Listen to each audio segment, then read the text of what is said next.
Welcome back. It's almost midday, 2 minutes to go, and it will be 12 noon. I'm very excited about the next interview. It is with Tshidiso Makgaleng. He is a behavioral addiction counselor, and we are going to be talking addiction this morning, very particularly gambling addictions. Tshidiso, very good morning to you. Welcome to the program. Lovely to have you here. Good morning. Great to be here. Thank you so much, Julie, for inviting me. Such an honor to be here. Looking forward to having a productive conversation with you. And yeah, such a great time. Absolutely, absolutely. So, before we get into the actual interview, I can see you're a very friendly, affable type of guy, smiling all the time. I like that. I like it very much. But let me ask you, why did you choose behavioral addiction counseling as a career path for yourself? Definitely, since I was young, I've always wanted to be in the helping professions. Mental health is something which, growing up from very underprivileged backgrounds in terms of economic wise, um, there is a gap in terms of access to mental health services right there. So me going into that profession is something which I looked at the fact that, I want to be able to bridge that gap. I want to be able to provide mental health services to underprivileged, under-resourced areas which previously did not have such kind of access to such kind of services. And so going into behavioral problems and addictions is just something which I found to be very passionate about, especially when I got in contact with Headroom Mental Health, and I saw their mission and their values and how they really are so much interested in helping people with behavioral problems. And so this was something which I felt that also looking at the stats and looking at the mental health industry in itself, you realize that most of the problems actually come from some sort of addictions. It's always a comorbidity that is there. So Okay. Do you it's find that amongst our people, very especially in the rural areas, that they are being more accepting regarding mental health issues and going for counseling? Because I think even though I put that question to you, and even though you and many counselors and mental health professionals are very passionate about what they do, there is still stigma towards mental health issues. Yes, definitely. You are right when it comes to that. I would say that obviously there is a lack of awareness in terms of mental health. I mean, just describing it by itself, what is mental health, So, with that being said, a lot of people just don't have enough information when it comes to that part.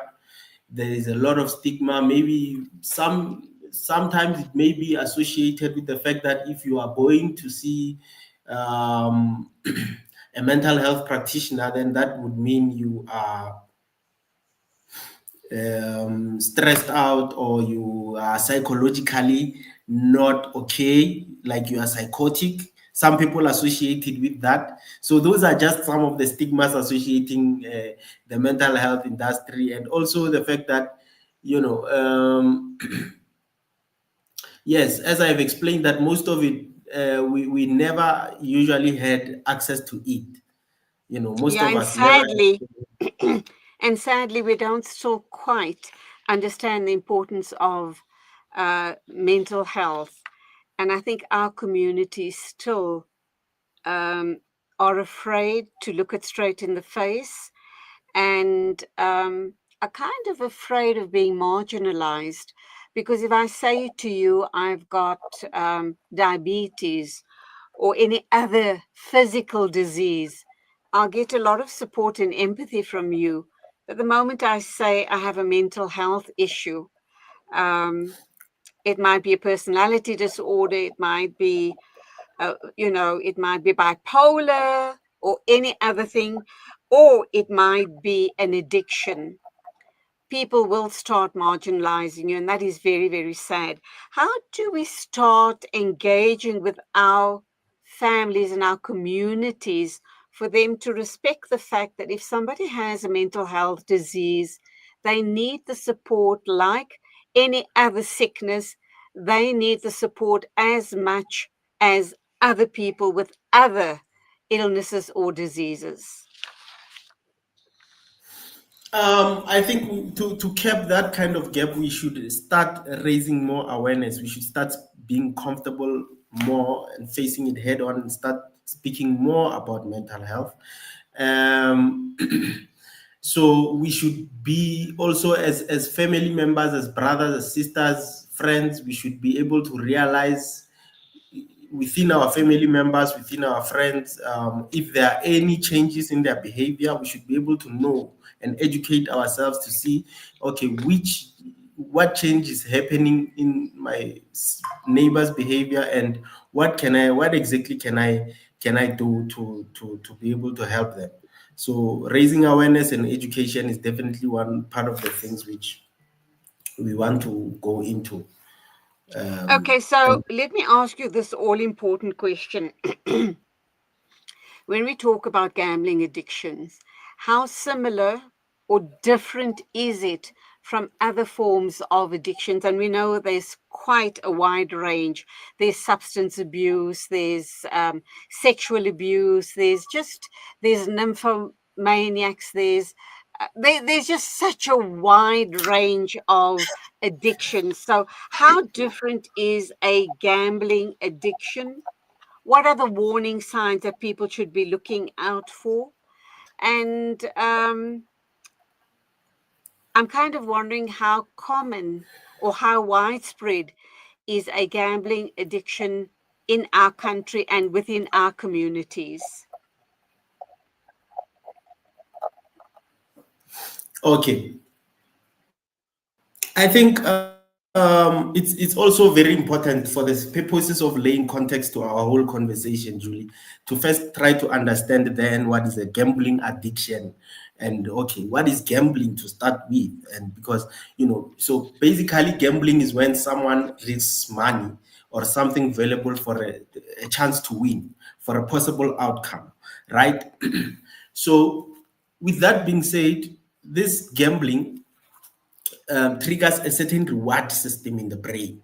And with that being said, what, it's easy to be addicted in this case. It's easy to develop a behavioral problem. We call them behavioral addictions. It's easy to become glued up to this thing. So with that being said,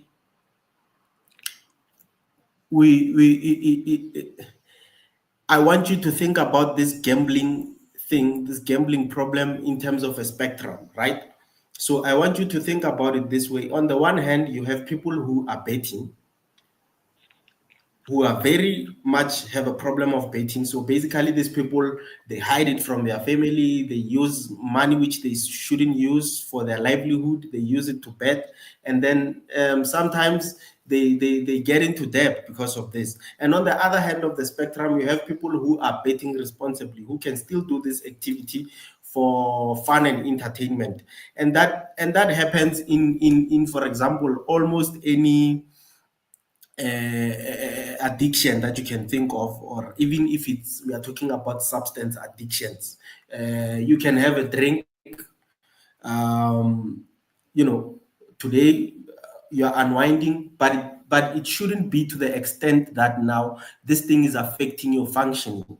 Then that is when we can, across the spectrum, be able to differentiate betting into maybe they are responsible bettors, and then on the other hand, we have people who are pathological bettors, right? So So before you can even get from the responsible to a pathological better, you have to move from risk betting, problem betting, and even maybe extreme. Some people are addicted to, or be it behavioral or substance. Some people are on the far end of the spectrum, wherein it's really a crisis. Now this person has to be taken to the hospital. It's a serious emergency. So I always want you to think about, and the listeners to think about, any type of addiction or any type of problem, behavioral problem, be it substance or behavior, in that kind of way. So with that being said, yes, there is that positive association between mental health and this behavioral and substance addictions, Okay, because let me ask you this very important question. We're talking about gambling being a mental health issue. Is it really a mental health issue, or is it the wrong choices people are making? And the same can be said about substance abuse. Is an addiction, whatever addiction it might be, is it really about a mental health issue, a disease?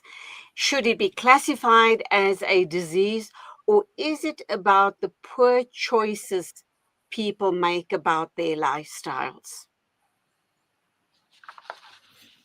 okay, thank you very much for that, Julie. That is a very good question. So basically, I just want to lay also a bit of context to the question that you've asked me, right?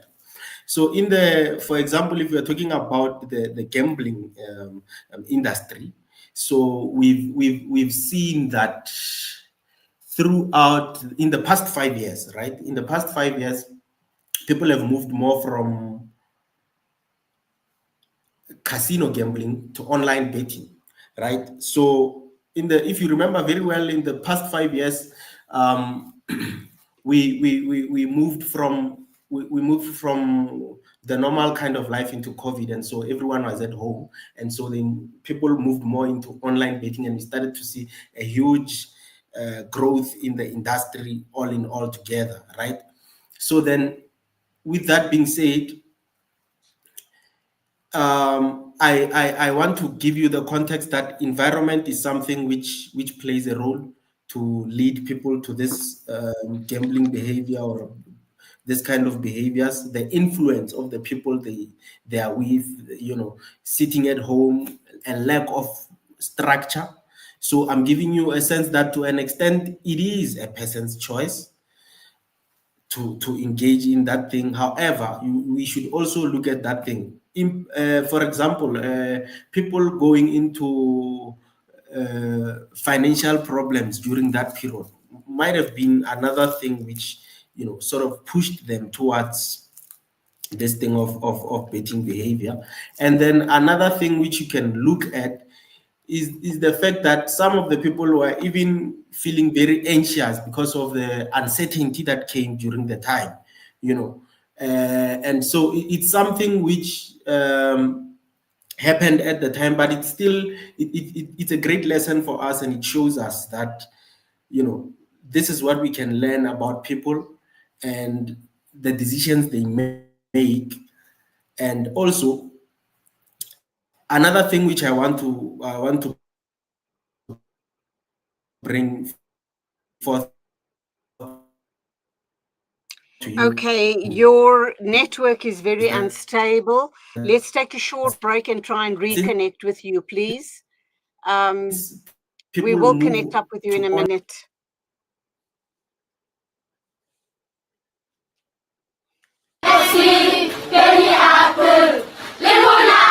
Penny Appeal's Education First campaign helps children to get access to quality education. I'm 14 years old. When I grow up, I'd like to be a scientist. We believe every child belongs at school. And we want education, a better education. Learning and dreaming their way to a better future.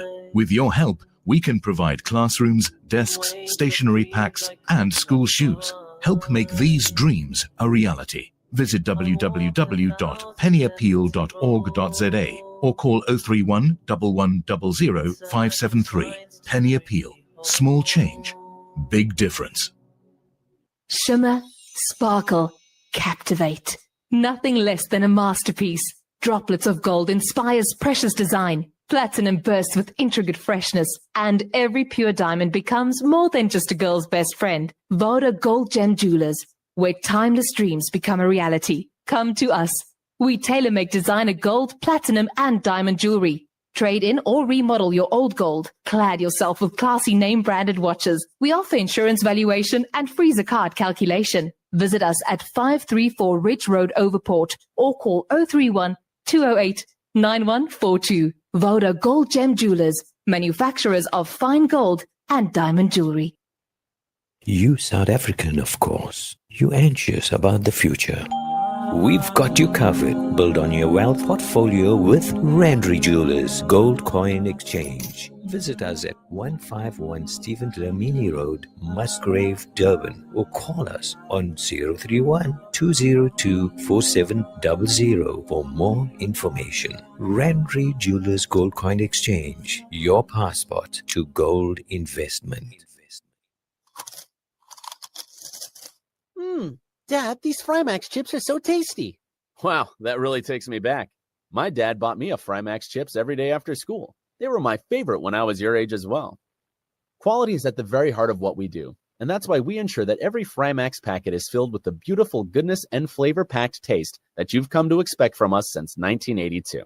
Frymax, from generation to generation. It's a new beginning. It's a new era. Salam Media. Humanitarian journalism. It is exactly 12:15. Let's see if we are able to reconnect with Tshidiso Makgaleng. He's a behavioral addiction counselor, and we are talking gambling addictions. The question I put to him before the break was, is addiction a mental health issue, whatever addiction it is, or is it about the very poor choices that addicts make about their situations? Back to you.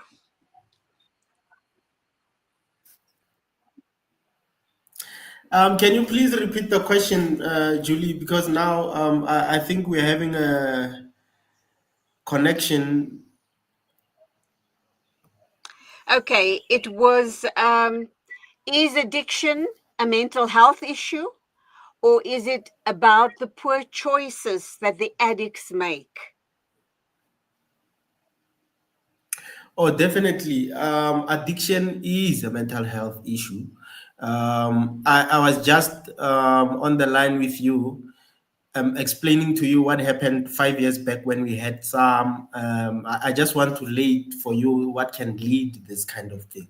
So about 5 years back when we had, the COVID, we've seen a lot of change in the market, right? So we've seen people moving more from casino, physical casino gambling, going into online betting, right? And during this time, if you remember very well, people were, the economy was not doing very well. People were getting retrenched at work. People were not feeling so well. People were at home, locked up.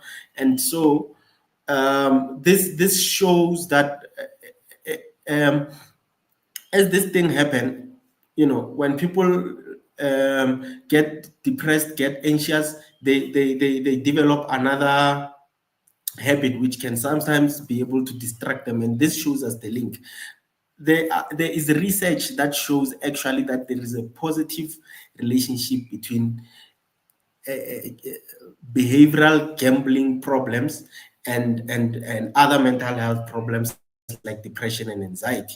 So basically, with that being said, you really realize that, of course, addiction, problem betting is a mental health problem. Oftentimes, when and of course we'll get into this, when people get into this type of problem betting, they will resort to chasing their losses, feeling guilty after they've lost, get into debt. So it shows that yes, mental health issues and gambling offers feed into each other. People may gamble to escape sadness and stress, and this is some of the questions we go into when we, but it makes worse over time. The cycle continues: stress, gamble, lose, guilt, and more stress. Research also shows that anxiety and depression are more likely to develop when people are gambling. So definitely, to answer your question, addiction is a really serious mental health, and with these days, with online betting dominating the market, people get adverts on their phone. Like these adverts, they are sort of personalized for them, and they get it on their emails. When they go to the internet, there's this pop-up ads, and this makes it more easier and more accessible for the person to be able to access the online betting platforms, which dominate the market nowadays. Okay, your line is breaking up again. Let me ask you. Less trouble. Okay, your line is breaking up again. Let me just ask you one or two very important questions, and then we'll have to wrap up. What kind of help does Headroom Mental Health offer people facing gambling addiction? Okay. Yes, that's a very good question. I am a consultant in Headroom Mental Health, and so you can actually go on to www.headroom.co.za. Yes, we have a lot of blogs, a lot of articles written about mental health, and also we have highly professional, specialized professionals who deal with this addiction, who deal with this behavioral addiction. So you go there, you book a session with us, and basically that's how you can get your help. You can get your help. Clients can book sessions there. We use different types of behavioral modalities to be able to understand your situation. At the end of the day, it's not a one size fit all. The goal for us is to help clients understand triggers, to build control, and to break harmful patterns. What advice would you give to someone who suspects that they're having a gambling problem but afraid to seek help? Okay.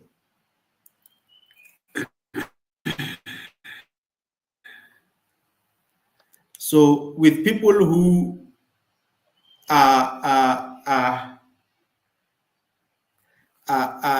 suspects that they have that kind of problem, I would say acknowledging the problem is the number one thing which they can do, right?